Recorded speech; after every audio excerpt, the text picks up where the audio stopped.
नाभि चक्र, अन्नमय कोश का प्रवेश द्वार। गर्भाशय में भ्रूण का पोषण माता के शरीर की सामग्री से होता है। आरंभ में भ्रूण मात्र एक बुलबुले की तरह होता है, तदुपरांत वह तेजी से बढ़ना आरंभ करता है। इस अभिवृद्धि के लिए पोषण सामग्री चाहिए। उसे प्राप्त करने का उस कोटर में है और कोई आधार नहीं है। माता का शरीर ही वह भंडार है जहाँ से गर्भस्थ बालक को अपने निर्वाह एवं अभिवर्धन के लिए आवश्यक आहार मिल सकता है। वह मिलता भी है। यह अनुदान शिशु को अपनी नाभि के मुख से प्राप्त होता है।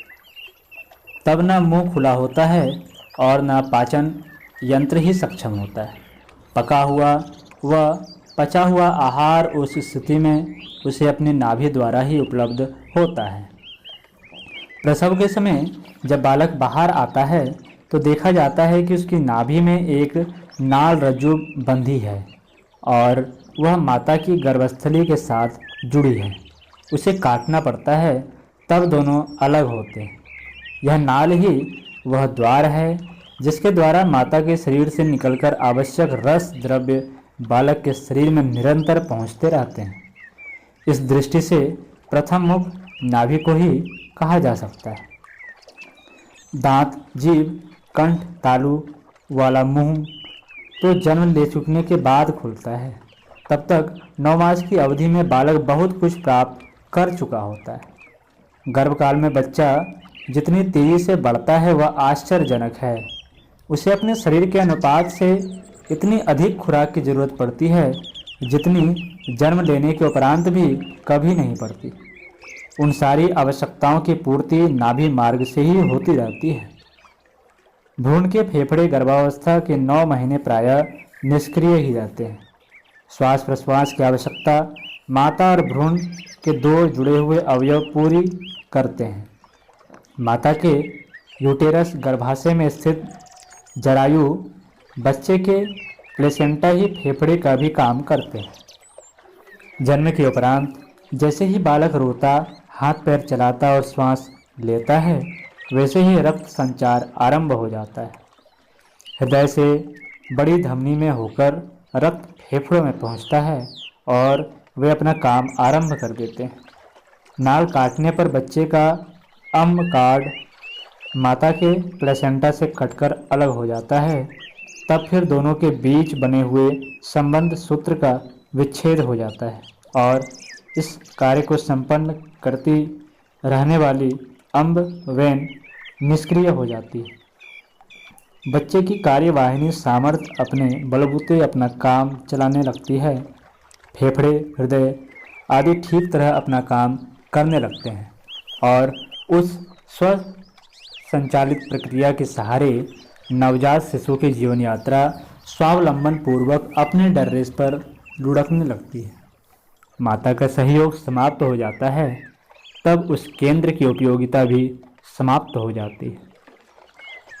इसके बाद उस महत्वपूर्ण प्रक्रिया का केंद्र नाभि बाह्य दृष्टि से एक सामान्य गड्ढे के रूप में रह जाती है। स्थूल विज्ञान के अनुसार अंदर उस स्थान से कुछ सूत्र जिगर से जुड़े रहते हैं। वर्तमान जीवशास्त्री इन्हें निरर्थक निष्क्रिय सूत्र मानते हैं और उन्हें लिगामेंट टेरिस ऑफ लीवर कहते हैं।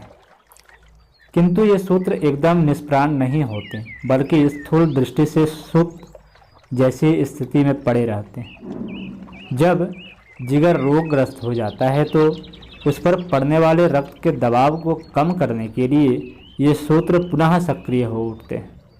जिगर पर पड़ने वाले रक्त के दबाव से उसे बचाने के लिए रक्त को नाभि क्षेत्र में फैला देते हैं। उस समय नाभि क्षेत्र फूला हुआ व उसमें रक्त सिराएं उभरी हुई स्पष्ट दिखाई देती है। स्पष्ट है कि स्थूल दृष्टि से सुप्त ये तंतु सूक्ष्म दृष्टि से सतत सक्रिय रहते हैं। शरीर के विकास की दृष्टि से नाभि की भूमिका समाप्त हो जाती है। यह एक दृष्टि से उचित भी है। नाभि द्वारा पोषित भ्रूण गर्भ में जिस तीव्र गति से बढ़ता है यह गति अत्यधिक तीव्र होती है। नाभि की पोषण क्षमता सक्रिय रहे और यदि जन्म लेने के बाद भी उसी क्रम से शरीर की वृद्धि का क्रम चलता रहा तो फिर कदाचित मनुष्य ताल वृक्ष जितना ऊंचा व हाथी जितना विशालकाय बन सकता है और इसकी खुराक जुटाने के लिए 10 हाथियों जितना आहार की आवश्यकता पड़ सकती थी। ईश्वर को धन्यवाद है कि भ्रूण की वृद्धि और आवश्यकता की तीव्रता को गर्भकाल तक ही सीमित रखा। वर्तमान शरीर शास्त्र की दृष्टि से जन्म के बाद मनुष्य के लिए नाभि चक्र निरर्थक कहा भी जा सकता है, किंतु अध्यात्म विज्ञान की मान्यता इससे भिन्न है। उसने नाभि को नाभिकीय केंद्र माना है। जिस प्रकार परमाणु के नाभिक का महत्व सर्वोपरि है, जिस प्रकार सौरमंडल का सूत्र संचालन सूर्य द्वारा होता है, उसी प्रकार शरीर का मध्य बिंदु नाभि है और उसमें नाभिकीय क्षमता विद्यमान है।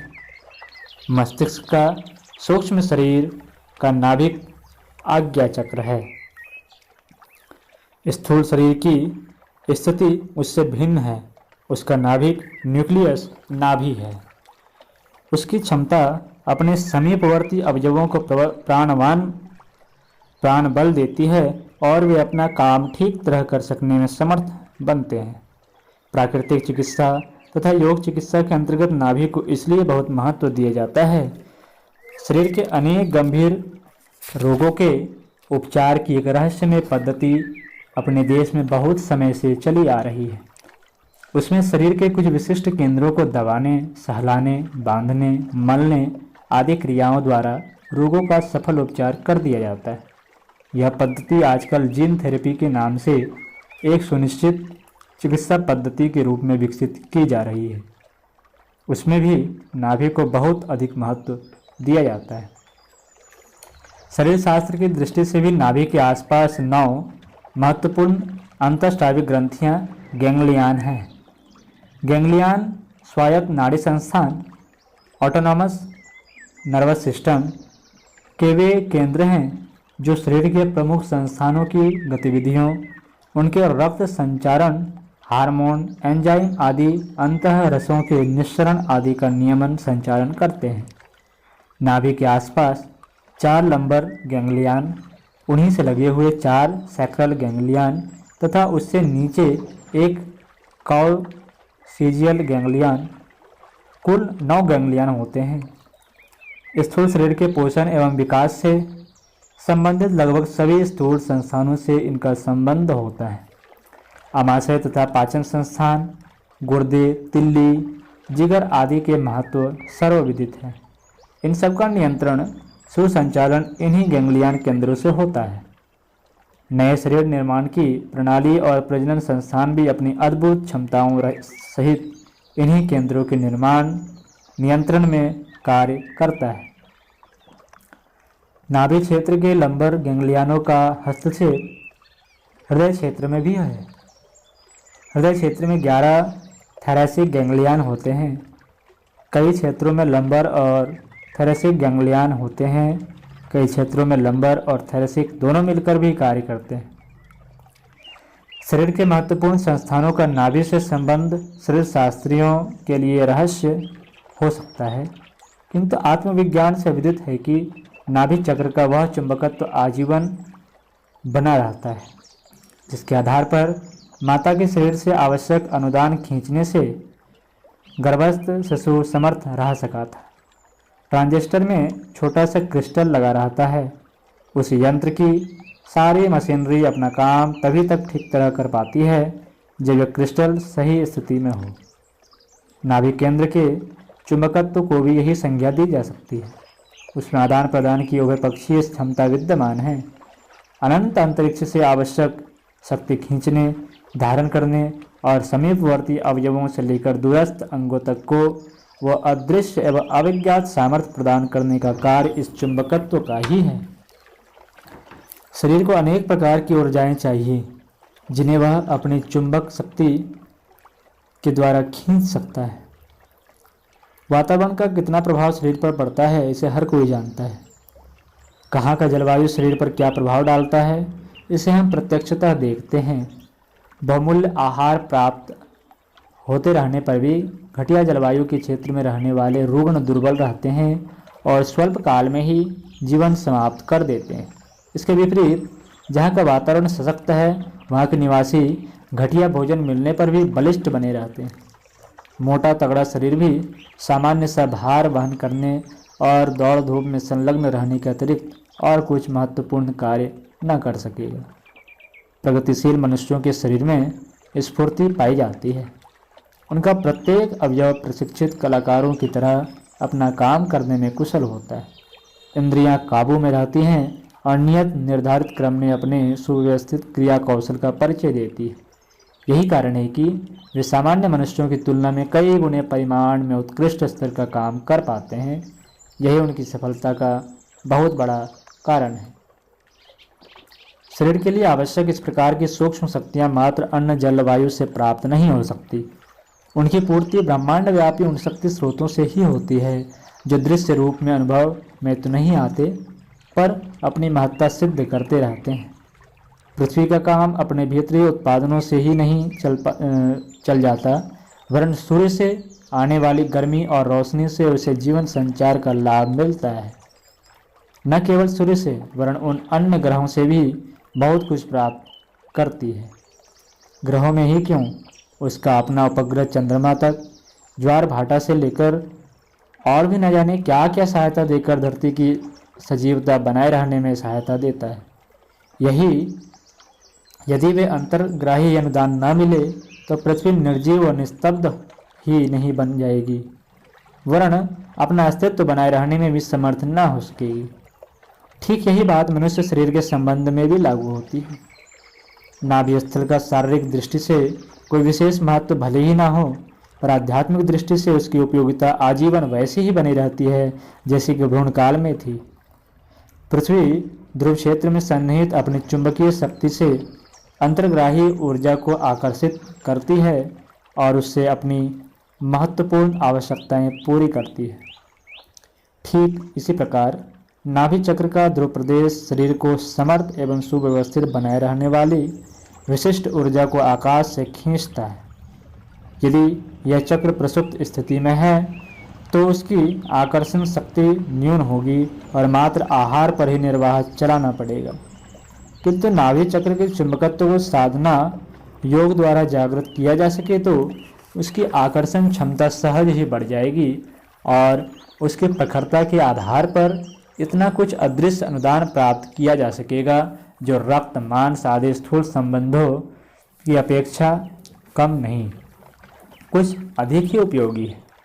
अन्नमय कोश का प्रवेश द्वार नाभि चक्र है। इस केंद्र की समर्थता एवं उपयोगिता सदा बनी रहती है। दिव्य शक्तियों का शरीर में प्रवेश इसी मार्ग से होता है। इस संबंध में योग ग्रंथों में कितने ही उल्लेख मिले हैं। यथा पातंजल योग सूत्र में नाभि चक्र की साधना से काया की भीतरी स्थिति की सूक्ष्म जानकारी मिलने का वर्णन है। नाभि चक्रे काय व्योह जानम, अर्थात नाभि चक्र से संयम करने से काम के चक्रव्यूह का ज्ञान होता है। ऐसा ही उल्लेख योग रसायन ग्रंथ में भी है। नाभि चक्रे यदा कुर्या धारणाम योग विद्याधि शरीराभ्यंतरे सर्व संस्थानम ते तु विलोकये, अर्थात जीवन काल में जिस काल में योगी नाभि चक्र में धारण करता है उस समय वह शरीर के संपूर्ण अभ्यंतर शरीर संस्थान को देख लेता है। त्रिशिक ब्राह्मणोपनिषद में कहा गया है केचिद्योगतः पिंडा भूतेभ्यः संभवा कवचित् तस्मिन् अन्मयः पिंडो नाभिमंडल संस्थितः, अर्थात रक्त रस मांस मेद अस्थि मज्जा वीर्य आदि सप्त धातुओं के योग से प्राणों के पिंडों की उत्पत्ति होती है। उनमें से नाभि मंडल में अन्नमय ये पिंड है। योग राजोपनिषद में कहा गया है, तृतीयं नाभिचक्रमस्या तन्मदतु जगत स्थितम् पंचावरतां मध्य शक्तिं चिन्तये विद्युताकृति तामदत्वा सर्वसिद्धीनां भाजर्जायते बुधः। अर्थात नाभि चक्र में यह भौतिक जगत अवस्थित है। पंचावृत 5 तत्वों से विनिर्मित विद्युत शक्ति का इससे ध्यान करना चाहिए। ऐसा ध्यान करने से साधक सभी भौतिक सिद्धियां प्राप्त कर लेता है। जाबाल दर्शनोपनिषद में कहा गया है, नाभिकन्दादः स्थानं कुण्डल्यादवयङ्गुलं मुने अष्टप्रकृतिरूपा स कुण्डली मुनिसत्तम। अर्थात नाभि कंद के नीचे कुंडलिनी शक्ति का निवास है। अष्ट प्रकृति की प्रतीक अष्ट सिद्धियां उसमें कुंडली मारकर बैठी हुई है। ओम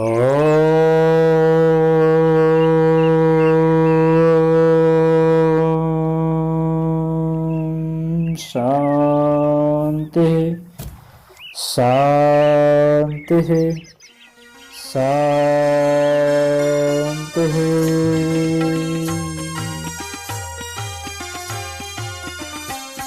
चलो गुरुदेव के सपने सजाने की शपथ ले लें। चलो गुरुदेव के सपने सजाने की शपथ